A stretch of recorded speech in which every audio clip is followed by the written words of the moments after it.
What's mahal ko or mahal ako game? What's that? What do you do with that?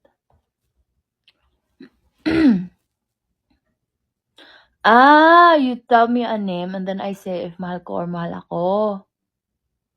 Go! Okay, give me a name. Go. Let's do that. But keep sending stickers. Sige, okay. Beanie members. Okay, I see Colette. Colette. Mahal ko. Kasi I know Colette loves me. Yung parang yung tipong, kahit hindi ko sasabihin sa kanya na love me, ganun, mahalin mo ako. Pero siya yung parang, yung tipong, she loves without getting something in return. So parang, kaya yung sagot ko kay Colette is, mahal ko. So, para I can reciprocate the love that she gives. Even though she doesn't ask for it.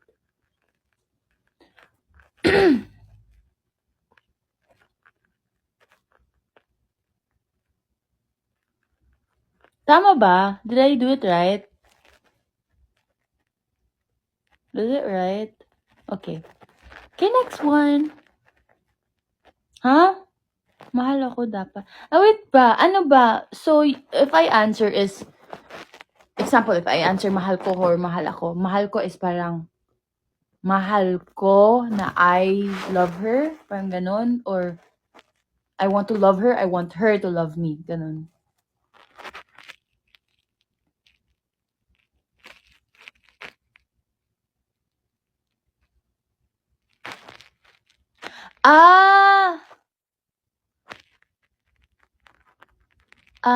Yung parang, so if mahal ko is mas lamang yung love ko sa kanya? Pero parang ganun, ayun din, same din. Kaya mahal ko kasi I want to give my love. Kasi I know naman na Colette is that type of person na she gives love. She's mahal ko lahat, ganun type of person. So, you know, she needs a person in her life then who is mahal ko, which is me. I can be her mahal ko to her. Because she is that person. Parang ganun. Yeah. Okay. Next. Joanna. Same. Mahal ko. Kasi ganun din si Jo eh. Parang she is very okay, she's very loving, caring, forgiving, understanding. So, she doesn't think about, okay, if mahal ba niya ako. I don't care. I'll just love her. Parang ganun. So, yun. Okay.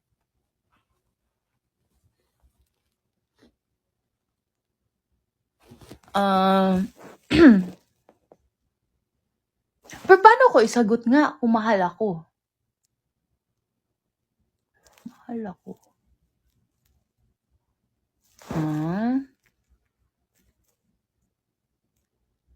Mas mahal ako. Ay! Nakakalito. Pero I don't wanna compare kasi. Sino mas lamang sa love? Parang it's wrong to compare kung sino mas lamang sa pagmamahal. Because love is incomparable. Ba't ba nauso yung game na yan?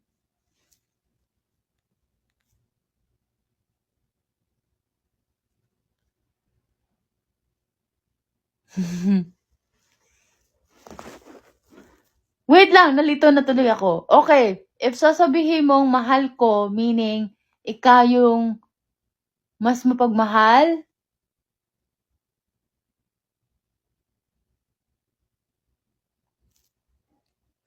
Sige. So parang sila Jo and Colette, mahal ako. Ganon. Ganon, tama ba? Is this right now? Ayun, okay. Okay. So, mahal ako. Okay. Okay, next. Okay. Si Maloy. Hala, nalito ako. Sige, basta sagot na lang ako. Basta may word na mahal. Mahal yan. Okay. um, mahal ako. Kasi si Maloy din is very, parang showy. Very showy kasi si Maloy eh. Yun. Okay, next. Si Gwenny. Feel ko ito si Gwenny, mahal ko. Kasi she's very precious din. Na parang very baby. I mean, she's very, din naman, clingy. But like, siguro as an ate, yun. Ayun. Hindi naman sa parang talaga si Gwen. Pero kasi mature din naman si Gwen in some aspects. Or mga, di ba, we're all mature but in different aspects. Ganon. But yeah, kasi Gwen is very precious. So parang, mahal ko and I'm always the, protect Gwen at all cost enthusiast. Okay. Next, si Staku. Mahal ko. Yeah. Kasi, mahal ko. Feeling ko sa mga sinasagot ko na mahal ko is yun yung very very ate instincts ako sa kanila. Yun. Kaya ganun. Yeah. So, sasabihin ko na lang yung mga mahal ko. Si Gwen, si Stacy, si Sheena. Si Mika is, parang salitan eh. Salitan. Cause like, there are times na very ako sa kanya, ganun, ate. Pero there are times na parang if ako need ko ng love, parang she's there. Tapos I feel very babied. Parang ganun. Ganon. Kasi siya eh, Mika is the type of person na when I think of Mika, she is the little things in life. Yung tipong little things but it has a big impact. Parang ganun. Na parang secret angel. Parang ganun. It's not basta parang ganun. Yeah. Silent angel. Ganun. Yeah.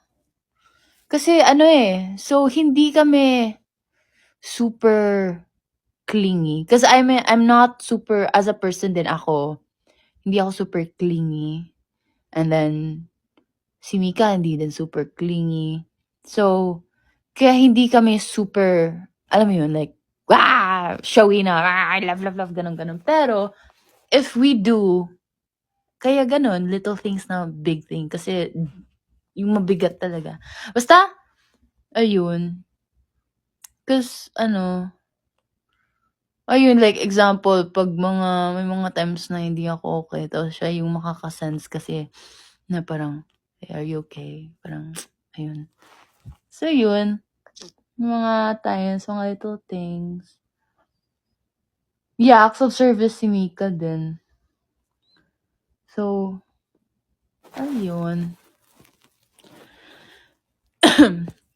Tapos, nakaka-pick up din kasi siya na parang, okay, I know, parang this person is not okay. Tapos, kaya secret angel is kasi she doesn't have to say it. She shows it agad through actions. Kasi alam niya agad na parang, okay, this person is not feeling great and, I'm gonna do this. Yeah, very empath. Yeah, and I think because, ayun din, baka kasi alam na niya na parang, okay, this is how you are if you're not in your very happy state, ganun.